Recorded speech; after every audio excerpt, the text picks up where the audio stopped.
La crisis, que venía haciendo estragos en Argentina, tuvo su punto culminante en 2001. Los bancos presentaron quiebra apropiándose del dinero de los ahorristas. Entonces la población salió a las calles a demandar que se vayan todos los políticos, logrando así la renuncia del presidente de la nación. Hoy en día, 13 años después de aquellos acontecimientos, Argentina sigue intentando levantarse de sus consecuencias. Pero, ¿cómo se llegó a estos límites?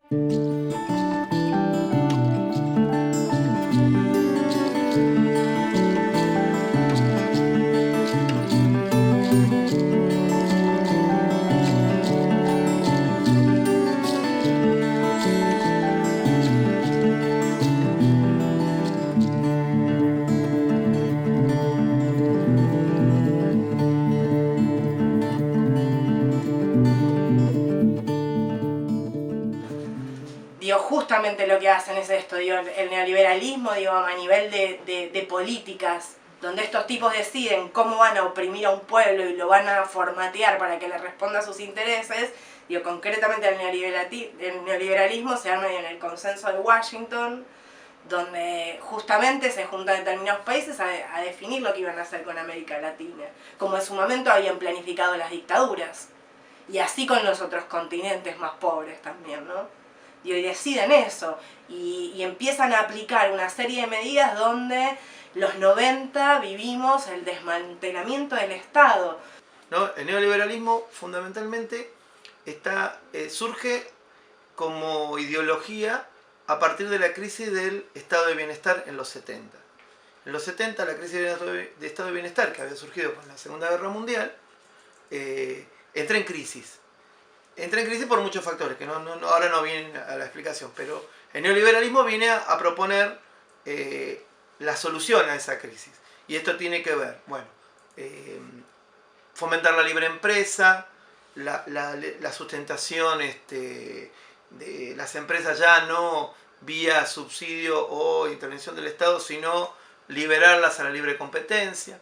El Estado debe permitir esta circulación sin ningún tipo de regulación, y por otro lado toda una política en la cual las ideas neoliberales buscan revertir cuestiones como lo que es la injerencia en la cuestión social, desde planes, tiene que ver, bueno, políticas de empleo, seguridad social, todo eso en un planteo neoliberal tiene que ir para atrás.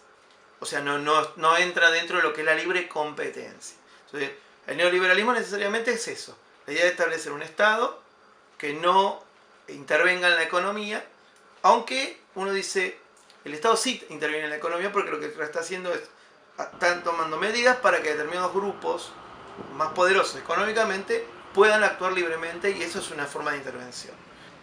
En el Estado interventor, el Estado es el que asigna los recursos en la economía, mientras que en las políticas neoliberales es el mercado el que asigna la libertad. Ahora, ese mercado obviamente va a estar controlado por las grandes corporaciones, que son las que se le da vía libre. Entonces, a través de distintas reformas, la financiera, la liberación de las importaciones, de la economía, se buscó disciplinar al empresariado de Argentina, que más que disciplinando lo terminó destruyendo. Acá el neoliberalismo como triunfante es en los 90, con la llegada de Carlos Menem al gobierno, ¿no? Elegido en el año 89, que gobierna durante 10 años en la Argentina. Las ideas neoliberales terminan imponiéndose, ¿no? Desde, primero, aceptadas, en algunos casos con mucha, la palabra sería, con mucho consenso en la población, ¿no? Esta idea de, bueno, todo lo estatal es malo, lo privado es bueno, la injerencia del Estado no permite la libre competencia mejora los servicios, la vida de la gente.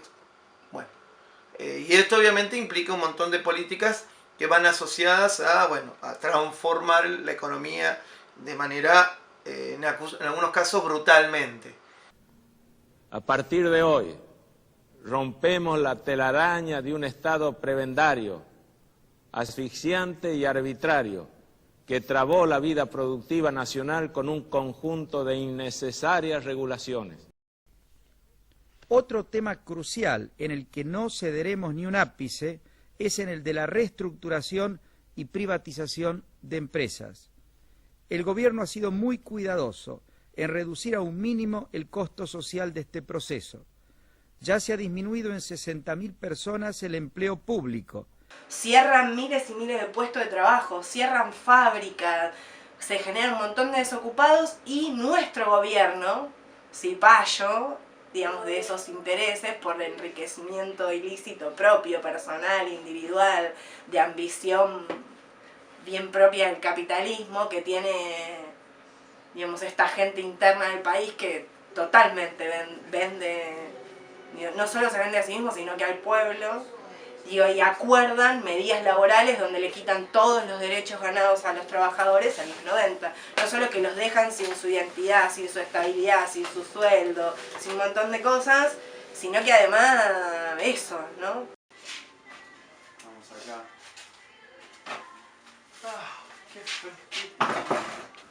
No, y bueno, a ver, en el 90 yo tenía del 76, 86, 14 años. Y ahí empezó todo, sí, en realidad, porque veníamos bien establecidos familiarmente, ¿no? Con trabajo, todo en mi casa. Yo vivía sola con mi mamá y mi padrastro, la que conociste allá en la escuela. Sí, sí. Mi papá, bueno, y él trabajaba en San Justo en una textil que se fabricaban toallas, toallones. Y él era el, digamos, como el diseñador, el dibujante era de ahí. Y veníamos bien, todos años trabajando, él ahí estuvo como 10, 15 años trabajando. Y bueno, y de golpe cuando empezó el tema de la crisis así del país, la dueña de la textil Bossi, no sé qué se le cruzó por la cabeza, se asustó o qué, por lo que ya venía oído de lo que iba a pasar en el país, ¿no? Dio a quiebre la fábrica. En realidad yo pienso que fue una mentira, nunca estuvo en quiebra, pero porque exportaban y todo, las cosas que ellos hacían ahí, lo que fabricaban. Y bueno, lo dio por quiebra y se fue, se vendió la fábrica y con toda la plata se fue a Suiza. Y nunca más la vieron. Así que todos los obreros que trabajaban ahí se quedaron sin trabajo. Algunos fueron citados durante estos últimos años como para arreglar, ¿viste? Económicamente. Pero mi papá fue de uno de los que no tuvo suerte. Así que nos quedó, yo estaba estudiando en la secundaria, acá en Dorrego, y no nos quedó otra que nos pagaban con la producción que había quedado en la fábrica. Así que esas toallas y toallones teníamos que salir a la calle a venderlos para poder comer. Y empezamos con mi mamá a deambular por la calle, así puerta por puerta, lo primero. Después nos avivamos y empezamos a recorrer las ferias. Cada feria que veíamos, ¿viste? Íbamos con los bolsos y vendíamos. El neoliberalismo básicamente es la ideología de las grandes corporaciones dominantes, ¿sí? No queda ninguna duda. Digamos, los grandes grupos económicos son las usinas que promocionan. Los neoliberales siempre se declaran, y lo dicen públicamente, enemigos de la inflación y del déficit fiscal. Entonces, siempre sus planteos van en torno a la liberación de la economía, pero sin inflación o con poca inflación y con control monetario y control del déficit fiscal. ¿Esto qué quiere decir? Esas dos herramientas, ¿qué es lo que hacen? ¿Sí? Hacen que por un lado las políticas que se utilicen cuando se detectan problemas de inflación sean recesivas. Esto es, en el caso nuestro, devaluaciones, o en los 90 al revés. Más que una devaluación, lo que se hace es atar a la moneda nacional a una moneda extranjera. Entonces no hay manera de salirte de ese esquema. Convertibilidad. 1 peso, 1 dólar, como dijimos antes, en torno a las inversiones. Entonces estás atado. Y por otro lado, el Estado no, que esto también es un concepto bien neoliberal, el Estado no puede gastar más de lo que tenga. Y eso significa recortar cada vez que se ve un gasto extra. Entonces cuando la plata no alcanza, ¿qué es lo que se hace? Se recorta. Se recorta en educación, recorta en salud, ¿no? Y cuando no puede recortar, ¿qué hace? Se lo quita de encima. Entonces con ese pretexto, con ese argumento, es donde viene y te convence. Bueno, mantener los trenes es caro, privaticémoslo. Los teléfonos son ineficientes y caros, privaticémoslo. La salud es ineficiente y es cara, privaticémosla. O sea, con que todas estas soluciones primero le van a quitar al Estado 1 peso y a la vez le van a dar, va a ser mucho más eficiente. Esto no está comprobado. El gobierno de la Nación Argentina cumplimenta esta noche 7 cabalísticas privatizaciones, 7 sectores estratégicos del quehacer nacional. Encaramos las privatizaciones de la televisión, de los teléfonos, de instalar el sistema del peaje, de instalar la concesión vial o la concesión ferroviaria, también de privatizar las radios y de incorporar, por supuesto, la privatización de la empresa estatal de la aeronavegación. Nosotros hemos ideado un decálogo que dentro de unos días se conocerá, que es el decálogo menemista de la reforma del Estado. El mandamiento 1 son palabras de Menem, él no lo conoce aún. El mandamiento 1 está extraído de sus muchos discursos, dice así: nada de lo que deba ser estatal permanecerá en manos del Estado.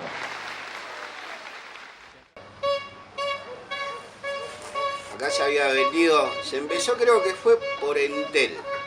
Entel era un servicio acá del Estado. Lo habían vendido cualquier cantidad de millones de pesos. Y nosotros, como éramos gente muy ignorante, no sabíamos. Y ahora de grande me empiezo a dar cuenta cómo a los gobiernos les sirve que la gente sea ignorante.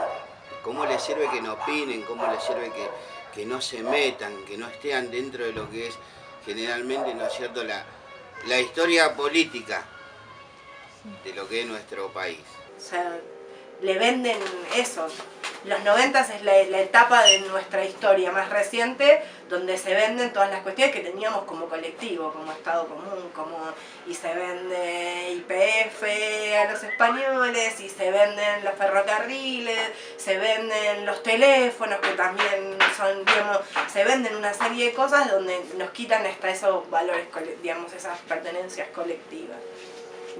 Y eso generó que entonces un montón de familias ya no tenían ese proyecto, ven cortado ese proyecto de que iban a trabajar en el ferrocarril y que su hijo iba a poder acceder a la universidad, y a la universidad podían acceder los hijos de los trabajadores. Se corta. Cuando lo conocí a él, estaba mal el país, seguía mal, ¿viste? Vivíamos haciendo changa, él siempre fue de lavador de auto, yo trabajaba en Morón, también salía de un cotillón. Ponele de las 8 de la mañana, trabajaba hasta las 12, salía de ahí y me iba a un club que se llama La Raza, y ahí me daban el plato de la comida, porque trabajaba mi mamá ahí. Entonces yo, para ganarme el plato del día, después de comer yo, iba y lavaba los platos de toda la mañana. Pilas y pilas de platos, ¿me entendés? Yo con eso me pagaba mi comida, y el postre me daba el hombre, me acuerdo. Y salía de ahí, por ahí si sobraba algo me daban, ¿viste? De comida así del día o el día anterior, y eso traía a casa. Y bueno, y así fuimos, ¿viste? Buscando por todos lados el recurso para poder vivir, ¿viste? Digo la verdad, siempre de pibe la tuvimos que ayudar para trabajar. Viste que te dije, nosotros fuimos hasta Ciruja con mi señora, en el tiempo del Lecó, del Patacón. Acá no había dinero, nos levantábamos a las 4 de la mañana y íbamos para acá, para el lado de San Justo. Nos bajábamos ahí y empezamos a agarrar nuestra bolsita que había de alpillera y empezar a juntar el cartón en la calle, ¿viste? Y con eso íbamos, lo entregábamos al depósito y nos daban 10 lecó, 15 patacones, ¿viste? Y bueno, con eso nosotros le damos a comer a nuestros hijos, a Tatiana y a Brian, que ellos eran chicos, me acuerdo. El neoliberalismo en su peor expresión es la cantidad de gente que teníamos viviendo en la calle, sin tener comida, recorriendo lugares para ver dónde se podía bañar, dónde podían... Y los cirujas del conurbano, de los que vivían del otro lado de la capital, que iban en los 90 a vivir de las obras de los que estaban un poquito mejor, eran barrios completos. Entonces el barrio, la estructura del barrio, era ir caminando por la calle, y todavía hoy hay lugares que siguen así, donde tenés el carro, el caballo, y el lugar destinado a la casa era más importante para el caballo y para los animales que para los niños, o la mejor comida que daba para el caballo. Después mis hermanos, bueno, ellos ya estaban todos juntados, casados así, se la rebuscaban. Ahí iban, uno en bicicleta se iba, de acá del 28 de Villa Escaso se iba al mercado central en bicicleta y juntaba todo lo que sobraba de los containers. Pues ella tenía 2 chiquitos, ¿viste? Y si no, se salía a vender condimento a la calle. Después hacíamos changa en una cerámica, una fábrica de cerámica, ¿viste? Y las cosas que por ahí no nos pagaban bien, pero nos ayudaban por ahí con que si una cerámica, un vaso, un jarro salía golpeado, ellos no lo podían vender, entonces nos regalaban. Y eso también salíamos a vender a la calle. Era como una búsqueda, ¿viste? De todos lados.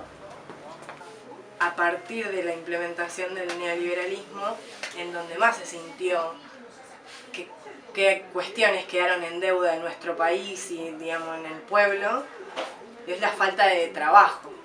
O sea, la gente pierde eso que en algún momento de su historia había logrado y que tiene como recuerdo de su historia colectiva, de que el trabajo te daba la posibilidad de proyectarte, de pensar en tus vacaciones, de querer construir tu casa, de esta idea de progreso, si se quiere, donde cada persona podía imaginarse qué iba a hacer para así estar mejor. Y hoy día el trabajo quita esa estabilidad, sobre todo de proyectarse a futuro y de vivir en el presente. O sea, perdés la posibilidad de proyectarte porque no podés organizar tu día a día, volvés a vivir en el día a día, y esto que se empieza a ver de que aquellos que trabajaron en fábricas de toda su vida haciendo determinada cuestión, tiene que pasar a atender un negocio, a vender toallas, a ser cartonero, tiene que, no sé, gente que había trabajado o se había dedicado a cuidar a sus hijos, sale a limpiar casa. Se empieza a ver muy fuerte en la cotidianeidad, o sea, cambió el estilo de vida. Y a partir de ahí empiezan a haber una serie de cuestiones que empiezan a quedar como parte de esa deuda, donde tenés toda una población que sale del trabajo formal, que ya no puede estudiar, que no se puede proyectar, donde ya las alternativas pasan a ser cuestiones totalmente informales y donde tu trabajo pasa a ser tu rebusque, o ir al club del trueque, o trabajar de piquetero. Cortar la calle y luchar por un reclamo se empieza a confundir con lo que es un trabajo, que era un trabajo. Se empieza, digo, ni siquiera por, digamos, valorizarlo y decir si está bien o mal, pero sí que transforma la vida del pueblo y transforma su cultura. Digamos, hoy todavía tenemos un montón de generaciones donde tenemos que pensar desde la educación, desde la salud, desde los medios de comunicación, desde las políticas sociales, qué es hoy el trabajo y qué idea de trabajo queremos revalorizar, porque fue cortada, se perdió. Obviamente, cuando lleguen al gobierno, el gobierno de la Rúa va a mantener estas situaciones de, digamos, mantiene la estructura menemista, no la contradice, todo lo contrario, retoma, e incluso al no llegar a hacer ningún tipo de cambio comienza a hacerse cargo de la crisis.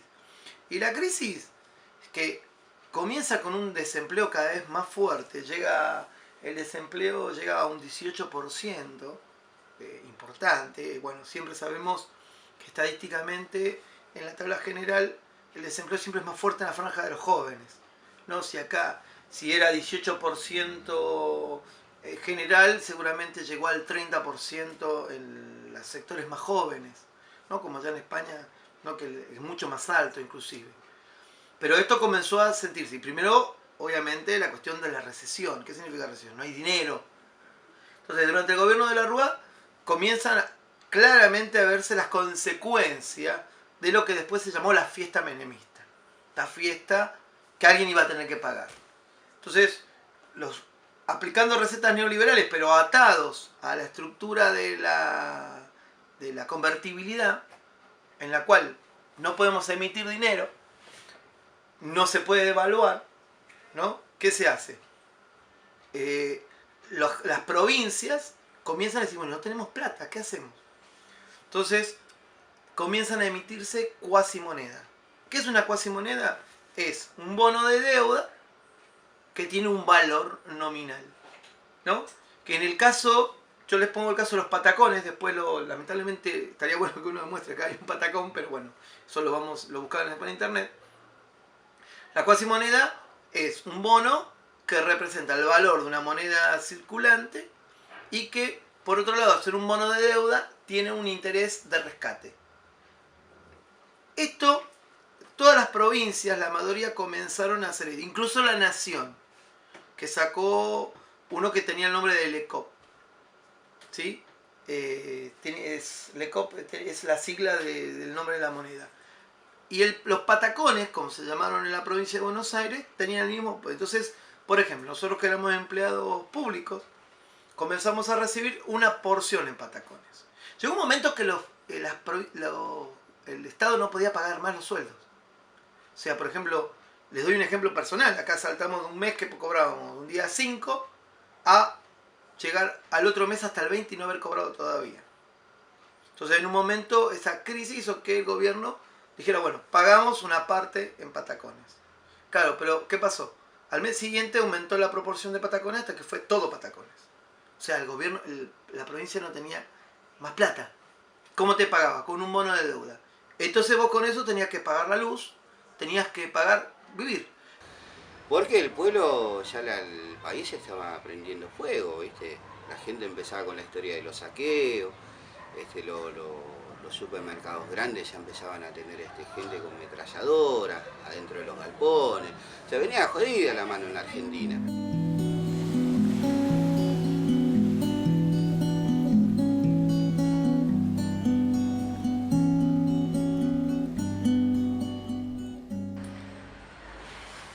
Diciembre del 2001 fue justamente la explosión de todo lo que se venía arrastrando. Habían acorralado justamente con el corralito, se quedaron con toda la plata en los bancos, no dejaron que podamos ni tener ni siquiera dinero y empezó a funcionar algo que tenía que ver con el sobrevivir sin saber cómo ya ni siquiera llegar al fin de mes, ya como pasar de semana a semana.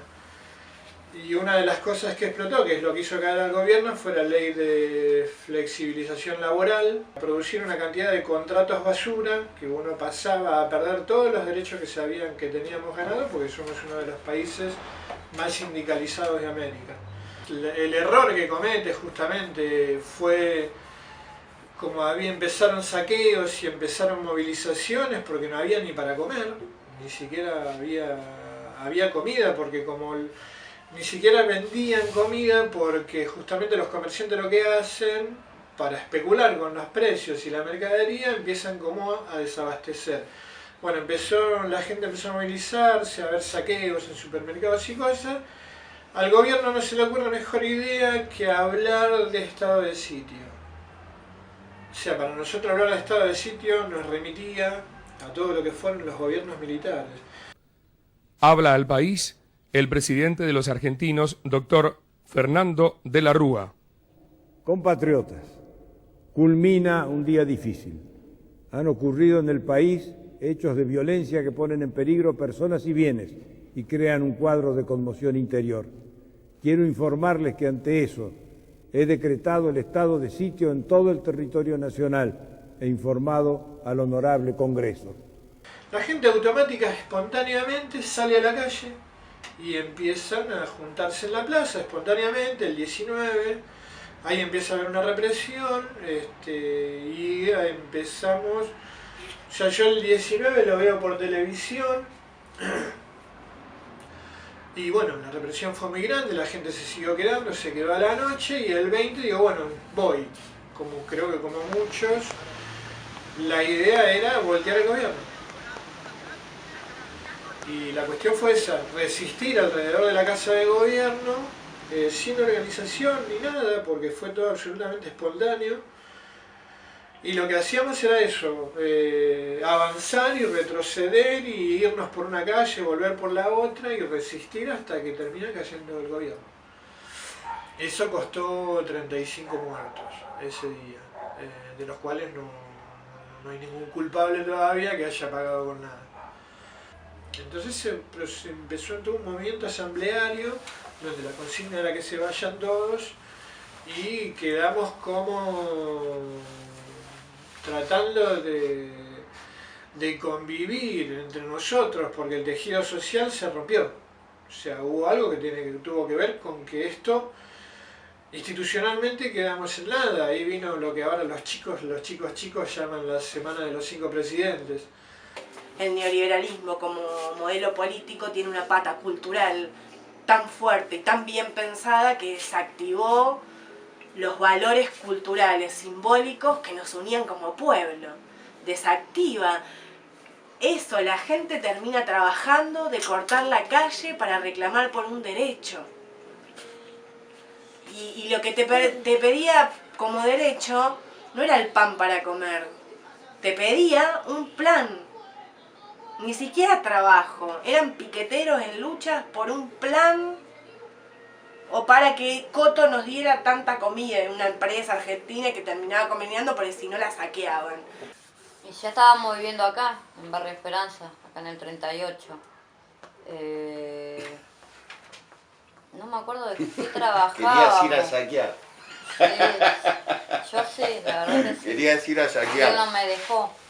Porque, no, pero me quería acordar de que, no sé si teníamos trabajo, pero en qué estábamos changueando, no me puedo acordar.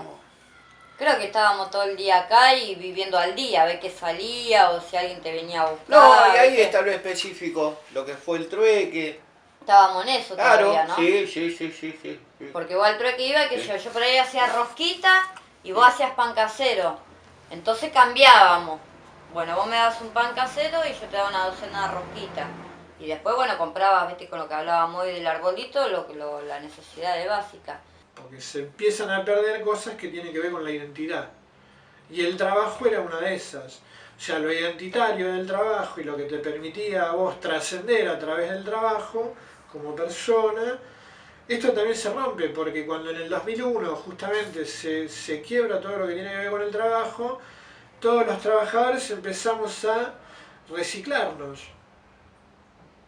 Yo con más de 50 años me voy a terminar siendo ceramista. Yo pasé por montones de mutaciones en mi trabajo, tuve que hacer cantidad de cosas, porque yo no puedo decir yo soy tal cosa, porque empezamos como a no elegir, sino a agarrar las cosas que nos permitan sobrevivir. Por eso somos como, una de las cosas que nos hacen es eso, empezar a ser sobrevivientes de estas cosas que tienen nombre y apellido, porque son empresas de personas que tienen nombre y apellido y que ahora están pululando por todo el mundo, y lo que hacen es esto, agarrar países quebrados, comprarse sus bonos y después cobrarlos a miles, o sea, por el 1000%, 2000% de interés, y los tipos lo que hacen es eso, ¿no? Sin importarles que atrás de eso van a quedar cientos de miles de familias, millones de personas en estos estados. Entonces lo que justamente somos eso, somos como pueblos frustrados por no poder elegir, y nos quitan todo, identidad y futuro, ¿no? Y el presente se afana como puede. Bueno, voy a cantar un tema que se llama Cariñito, que es un guayno peruano, también convertida a cumbia peruana que se llama chicha. Y bueno, vamos, y dice...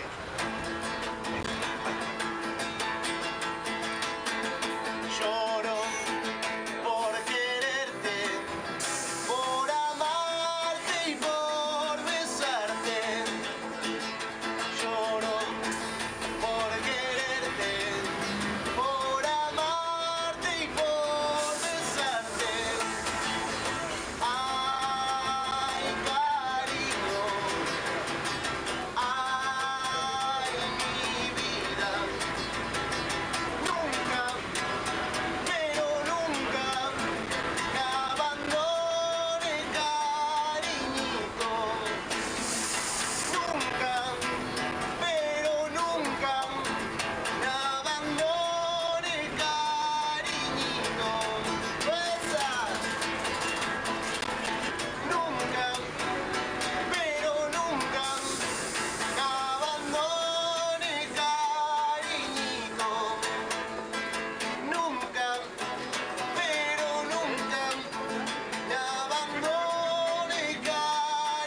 políticas neoliberales te quitan el trabajo, la educación, la recreación, la vivienda.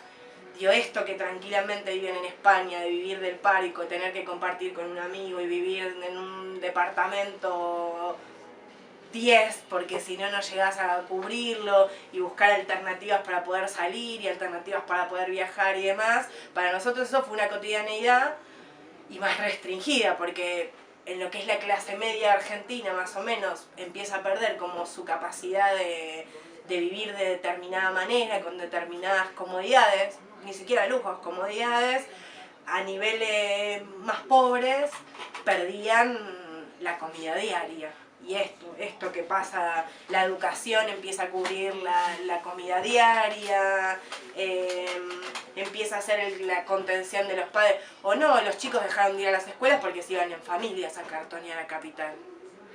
Íbamos en chancleta a la escuela, en chancleta, y lo importante, lo más importante de ir a la escuela, ¿sabes lo que era? Llevar el plato, la cuchara, y tenedor y cuchillo no iba a llevar, porque si te daban un pedacito de carne cada, no sé, por ahí en la semana, ¿viste? Te tiraban un huesito medio pelado que lo regalaban en el mercado central de Buenos Aires a las escuelas. Pero eso era lo más importante, en los 90. De ir a la escuela con el platito, con la cucharita, y algo ibas a aprender. Dar es difícil. Dar es un tema complicado para el que da y para el que recibe, ¿no? Hoy no se vive tanto la tensión de aquella época, pero yo recuerdo lo que era el comedor, una multitud de gente, y después venían los tuppers de la familia, pero venían no solo los chicos que teníamos en primaria, en secundaria, sino que venían los chiquititos que estaban fuera de la escuela a comer en el comedor, y se sentaban a comer toda la familia, digamos, ¿no? Estamos hablando del 2001. Hoy todavía persiste, pero no en ese, digamos, no con esa situación que se vivía ahí. La escuela era el lugar que podía ocupar, que el Estado le brindaba como para poder sobrellevar el problema alimentario que había, ¿no? Entonces, sí, un lugar de tensión. Ahora, todas las políticas neoliberales han tenido una idea importante en los últimos años. Básicamente, hacer irreversibles los cambios. Esto es, cambiar y que sea muy difícil volver atrás. Volver al estado de bienestar o volver a otro tipo de políticas. Primero porque sus cambios son estructurales y para llevarlo adelante siempre cuentan con el apoyo de sectores económicos o sociales que obviamente toman esto ¿cómo decirlo? Como su bandera y la base de apoyo para la estructura económica de la cual los tipos sobreviven. Entonces, estos aliados van a hacer lo imposible en el futuro para que esto pueda ser revertido. Por eso, en los últimos años, con políticas que han tratado de revertir esto, se les complica mucho, primero porque esto obviamente es un costo político muy alto, llevar adelante políticas que reviertan determinadas políticas, y por otro lado, el consenso que hay sobre algunas políticas que ya están implementadas se mantiene. Más allá de que uno diga, bueno, vamos en contra del neoliberalismo, bueno, pero no. Hoy en día uno no tiene que llamarse engaño, ¿no? Que las políticas pueden ser muy progresistas, pero se mueven sobre unos esquemas que ya dejó de manera previa el neoliberalismo triunfante en las décadas anteriores. Porque el país había quedado justamente absolutamente frenado en todo sentido, ¿no? Acá no había obras de infraestructura, no había asistencia, no había subsidio de nada en ningún lado. La salud, la vivienda, todo había quedado planchado. Lo que hacen este dinero, que logran justamente terminar de pagar la deuda con Estados Unidos, cerrar el negocio con este infierno que nos provocó el Fondo Monetario Internacional, este dinero empezara utilizarlo para subsidiar. Entonces aparecen todo lo que tiene que ver con planes sociales. Nosotros estábamos en el 50% bajo el nivel de la pobreza en la población. Los números eran tremendos y la miseria que había, la mortalidad infantil. Entonces lo que se hace con ese dinero es empezar a dar plata a los pobres, a los que habían quedado bajo el nivel de la pobreza, y empezar a subsidiar todo lo que tenía que ver con servicio, gas, luz, agua, a subsidiar también los colectivos y los medios de transporte público, y eso crea una cadena que tiene que ver con empezar a funcionar nuevamente.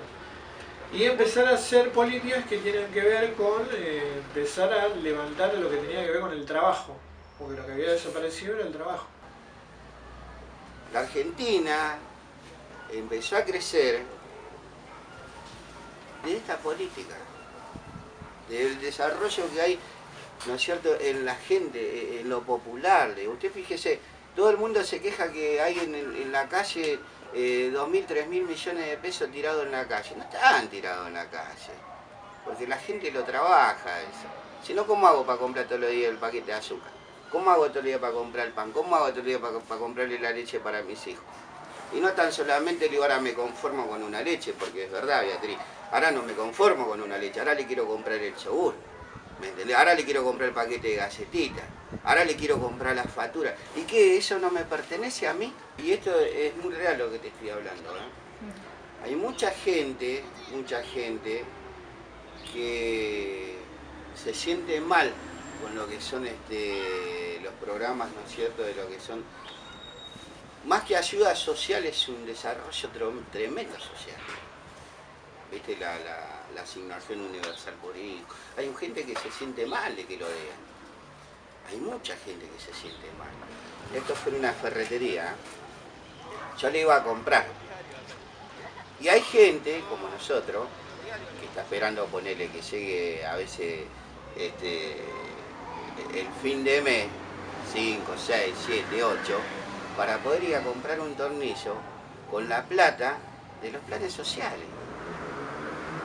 ¿Entendés? Está esperando poder ir a comprar un tornillo, poder ir a comprar una cortina para la ventana, poder ir a comprar unos clavos, poder ir a comprar una chapa. Hay gente que la espera así, porque lo que laburaron durante todo el mes es para morfar, ¿me entendés? Para poder arrimarle siempre un par de fideos mala olla. Entonces le dije al muchacho, ¿sabe qué? Y este tipo tiene una ferretería, ¿eh? Maestro, mire, le digo, con estos 100 pesos yo le iba a comprar a usted. Estos 100 pesos es la asignación familiar, le digo, que cobró mi señora.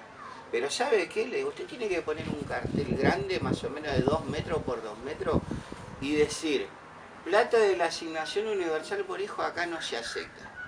Plata de los planes sociales de trabajar no se aceptan. ¿Y sabe qué? Usted no le va a vender un tornillo más a nadie.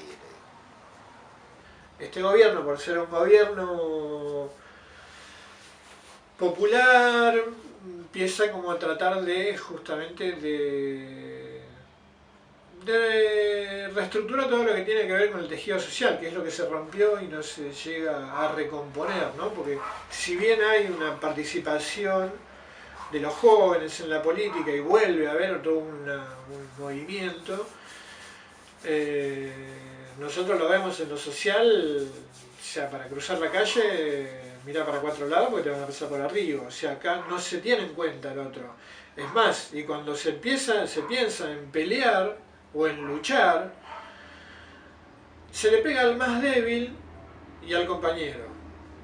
Y esto se demuestra en el trabajo, se demuestra en la calle, se demuestra en muchos lugares. O sea, lo épico que teníamos nosotros, que era luchar contra el más fuerte, pasa a cambiarse por la comodidad de pegarle al más débil.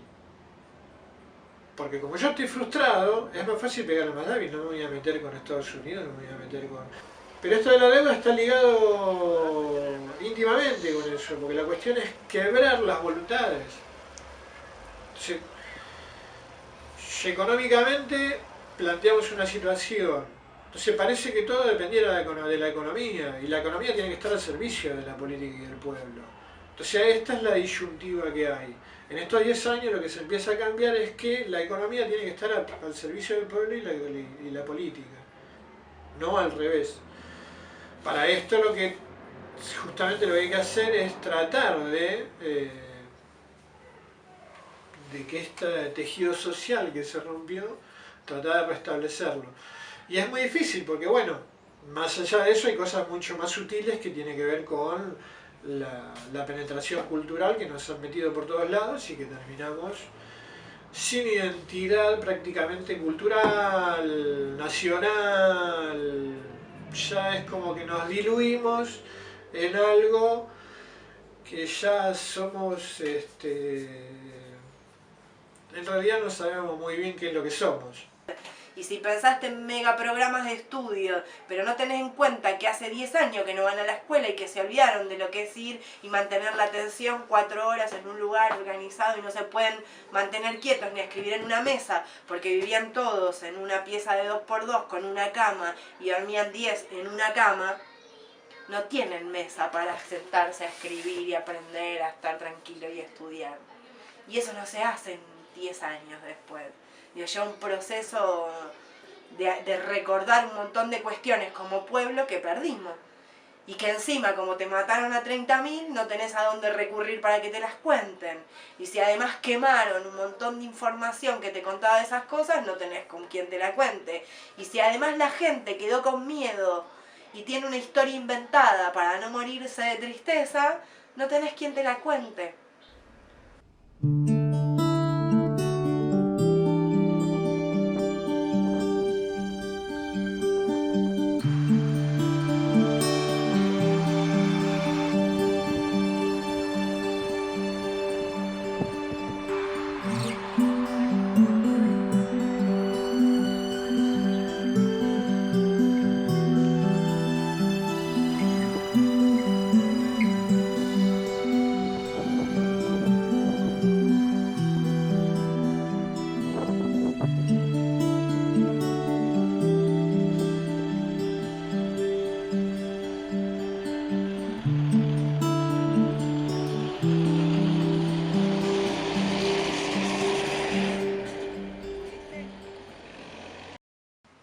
Yo pienso que se perdió un poco eso, la ayuda al prójimo. Uno puede de la boca hablar mucho, pero de ahí hacerlo es diferente. El compromiso también, el compromiso que yo sé que los vecinos antes eran, viste, salías a la puerta de tu casa, hola, ¿cómo le va? Y estaban como más atentos, más cuidadosos uno con el otro. Ahora vos salís a la calle y por ahí el vecino te saluda, como por ahí no. Ya no hay un compromiso grande como lo había antes con la gente mayor, porque antes eran otras épocas. Ahora estamos todos más como resguardados, de si me saluda, y si no me da lo mismo. O si pasa algo por ahí, estás en la puerta, pero no te vas a animar ahí a ayudar al vecino si le están robando, porque bueno, tenés tus miedos, tus prioridades, de decir si salgo y me matan o me quedo del lado de adentro y miro de adentro y ya está. Eso se perdió un poco también, porque en otra época no era así. La deuda interna para mí es que haya todavía gente que esté pasando hambre. Eso, digamos, ese 20% que no llegamos, que todavía no llegamos a profundizar y por lo cual yo creo que hay que continuar, digamos, en este tipo de políticas como para poder llegar a cero, a gente por debajo de la línea de pobreza, cero. Pues nosotros somos 40 millones de habitantes. Ayer me decía un tipo que trabaja con los chinos que le dice al chino que le da empleo a él: ¿cuántos son los chen en China? Lo cargaban, ¿no? 50 millones de chinos son chen. O sea, son 10 millones más que nosotros lo que se llaman chen. Para tomar dimensión, digo, no somos tanta gente como para que un 20% esté todavía debajo, pero bueno. Una de las cosas que había caído en discusión era el valor del trabajo en sí mismo. porque supuestamente el trabajo es para conseguir plata. Entonces, si yo puedo conseguir plata, ¿para qué voy a trabajar? Consigo la plata y chao. Acá había chicos que eran amigos de un sobrino mío que decían, dice, no me alcanza con lo que robo, tengo que trabajar, no me alcanza con lo que trabajo, tengo que robar. O sea, se empezó como a entrar en una doble moral donde las cosas podían ser de cualquier manera, si la cuestión era sobrevivir. Lo social, digo que la mayor deuda es la cultural. Entendiendo la cultura como la forma de organizarse de un pueblo y que en eso entra todo, la educación, el trabajo, la recreación, cómo piensan sus niños, o sea, cómo está pensando su futuro, qué herramientas le está dando a los jóvenes. Nosotros decimos que si vos te formás en la universidad y estás más al servicio de otras cuestiones, la felicidad del pueblo en el conurbano se tendría que medir por el humo de los asados de los domingos. Todo bien, pero igual hay que pedir paño por paño, no somos todos iguales. O cuántos tirantes en las construcciones hay para arriba. Viste, las casas del conurbano se ven, digo, los tirantes que quedaron con los alambres como proyecto de futuro. Es decir, estas personas construyeron edificar más arriba, o sea, tienen algo en lo que quedaron pensando, no quedaron ahí. Y no hay ningún estudio de un profesional que muestre que son números. Ya sé que nosotros podemos ser un poquito más, ¿viste? Ya no estamos enfrascados en ese pensamiento de analfabetismo que no, pero yo esto nunca lo voy a tener, no, pero yo aquello no lo voy a poder hacer, porque acá era todo el país del no se puede, no te metas, no lo hagas, no que te va a ir mal. Y en estos tiempos, en estos 10 años, fue una revolución acá en la República Argentina. Empezar a rescatar cosas, por ejemplo, la escuela técnica secundaria acá había desaparecido, que la escuela técnica secundaria estaba relacionada directamente con un país industrial y de producción que teníamos, y bueno, este país rescata la escuela técnica, empieza a hacer cursos y cosas de pasantía, que en este momento también están largando un programa para poder trabajar en pasantías en empresas, en fábricas, y se empieza como a creer que podemos vivir con el trabajo. O sea, el trabajo empieza a volver a tener un valor importante. Y por supuesto hay una cosa que se volvió también, fue a tratar los convenios laborales, y si bien tenemos una gran porción que está cobrando en negro, hay una gran porción de la población que está trabajando en blanco y que se empezaron a hacer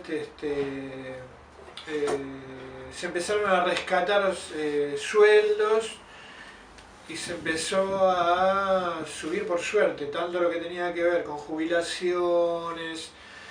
Los viejos pudieron empezar a ganar un poco más, los trabajadores empezamos a ganar más.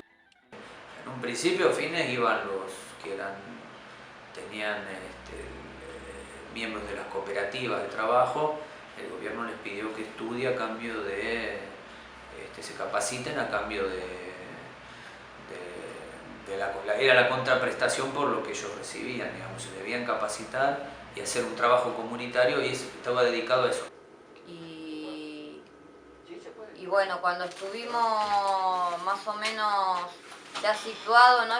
Estabilizado económicamente, yo siempre le decía al que quería seguir estudiando.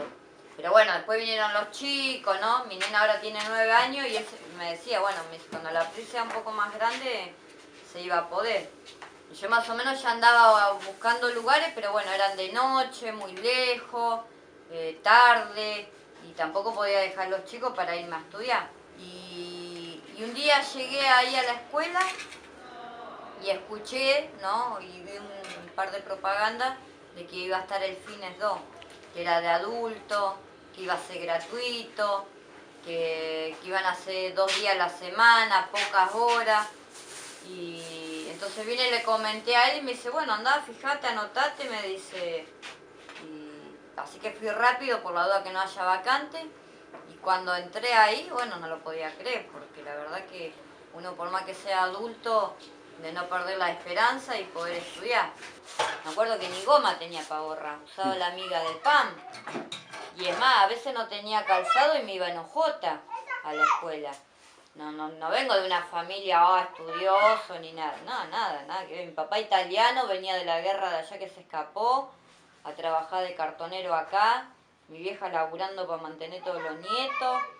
Pero no sé de dónde saqué, pero bueno, a mí me gusta hasta el día de hoy. Mi sueño es hacerme acá abajo de la escalera una biblioteca.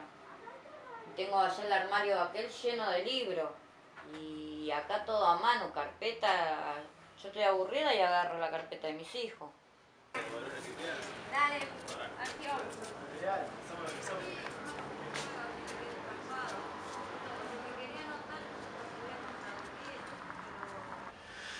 Y después, bueno, una cosa muy linda que pasa es que los jóvenes empezaron a creer en la política. Volver a creer en la política. Y esto provoca un cambio muy fuerte en todo lo que tiene que ver en los mayores, ¿no? Nosotros, en cierta forma, que quedamos en un lugar flotando y ver que los jóvenes y los chicos están como apostando a que esto se puede cambiar. Y ahí es interesante. Mi hija de hecho está militando y por suerte ahí hubieron trabajos también que empezaron a tener que ver con lo social. Se empezó a vincular el trabajo con rescatar las franjas pobres para poder volver a incluirlas, ¿no? Hay las luchas de desocupados pasan a ser luchas de ocupados ahora. Entonces ahora se pelea por el salario y se pelea por cosas que tienen que ver con esto. Y esto es una de las cosas que se da vuelta, porque una de las cosas que se revalora ahora es lo solidario. Con frases, con cosas que se están diciendo, que la patria es el otro, que hay cuestiones que por suerte se están tratando de levantar desde lugares que nos posicionan como ser humano en otros lugares. Sí. Que es lo que nos diferencia de la etapa del neoliberalismo, que nos habían hecho creer de que no íbamos a progresar, que no había posibilidad de tener un porvenir, de vivir mejor, ¿no? Y la gente tiene esa posibilidad y nos da la alegría de que por ahí te enterás por Facebook que alguien consiguió un empleo, o que empezaron a estudiar en una facultad, o que se anotaron para, no sé, para terminar un profesorado, para ser un profesorado, ¿no? Y bueno, vos decís, bueno, valió la pena el esfuerzo, estamos como floreciendo, como se está cosechando algo también, ¿no? Estos fueron nuestros primeros egresados el año pasado. Cuenten algo, lo que ustedes quieran, cómo se sintieron, a ver qué les pareció.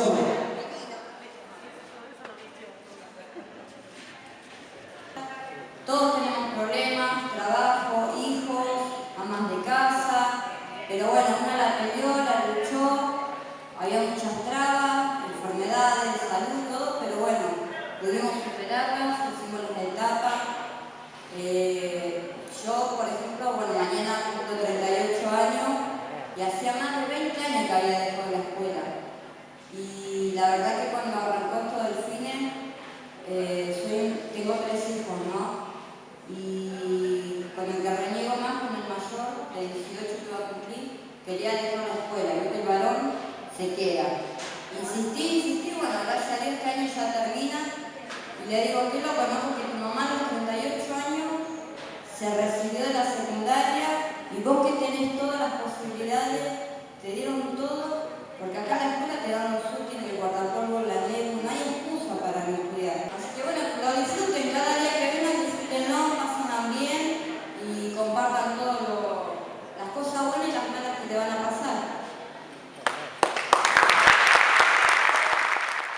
Que haya una mejora en el nivel de vida, aunque falte mucho, y hay muchos errores, y hay corrupción, y hay montones de problemas que hay que mejorar y cambiar, pero bueno, lo otro, la verdad que estamos alguien que no esperaba.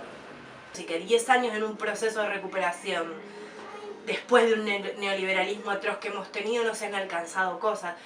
La batalla cultural es lo que se plantea como lo más desafiante para adelante y que creo que no se ha logrado armar frentes más homogéneos. O sea, realmente el capitalismo hace cosas devastadoras en un pueblo con eso. Nos cuesta mucho ponernos de acuerdo, nos cuesta mucho encontrar puntos en común que no tengan que ver con el éxito y la perdurabilidad a corto plazo, ¿no? Digo, y el mundial en eso es un ejemplo. Es un pueblo deseoso de cosas que nos aglutinen contra cualquier cosa. Y en lo político eso no se ha logrado todavía. Se habla hace 10 años que pasó esto, del 2001, y bueno, algunos sociólogos hablan de que esto no son 20 años para volver a rearmar el tejido social. Hay gente que está hablando de 50 años. Están hablando de que esta cuestión tiene que pasar algunas generaciones para que podamos volver a tener una identidad propia a través de valores que tengan que ver con el trabajo y algo que tenga que ver con la honestidad humana para poder salir de esto, ¿no?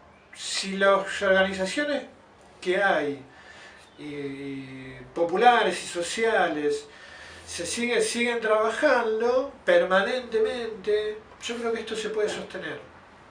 Nosotros promovemos, y desde la lógica que nosotros entendemos, en particular desde mi formación, desde el trabajo social, pero cualquier trabajo que tenga que ver con lo colectivo y con querer que el pueblo viva mejor y más feliz, necesita de espacios de encuentro, de recuperar la fiesta, de recuperar la transmisión de valores y de historias en lo cotidiano, de la vida en comunidad, que el neoliberalismo, el capitalismo promueven el individualismo, el egoísmo, la competencia, todas cosas que nos metieron en nuestra vida cotidiana.